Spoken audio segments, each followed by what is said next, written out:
On va commencer par réunir un certain nombre de commissions qui sont des commissions spécialisées.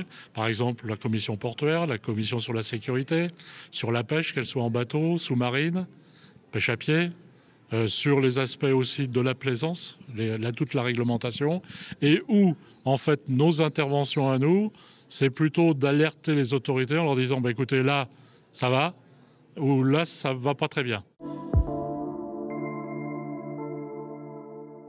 Le premier dossier sensible, c'est la déclaration du pêcheur.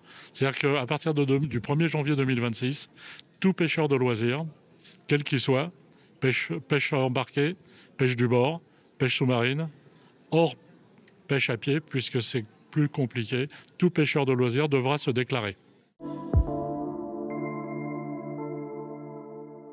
L'explication en fait, que l'on donne aujourd'hui, c'est que l'avantage, c'est qu'on va demain pouvoir se gérer, par exemple, des quotas sur des règles et sur des avis scientifiques précis, et non pas sur je pense que, nous pensons que.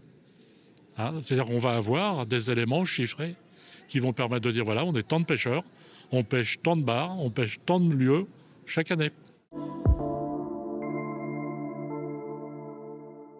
Mais la perspective de la fédération, c'est de continuer à développer comme on l'a fait, notamment au travers des associations. Il ne faut pas oublier qu'il y a plus de 400 associations tout au long du littoral et qu'au travers de nos adhérents et de ces associations, de poursuivre les efforts faits à la fois en termes de formation, de transmission d'informations et de bonne conduite à commencer par les jeunes. Je pense que c'est très important que nos adhérents se renouvellent. Et moi, je suis très fier de voir aussi que dans cette fédération, finalement, il y a toujours un turnover parce que les gens finissent aussi par vieillir, ça arrive.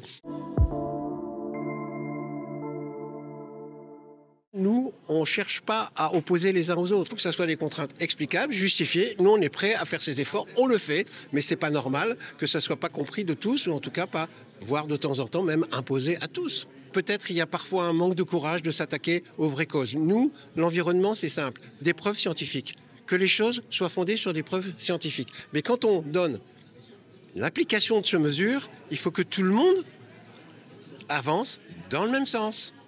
Et pas toujours des décisions à court terme.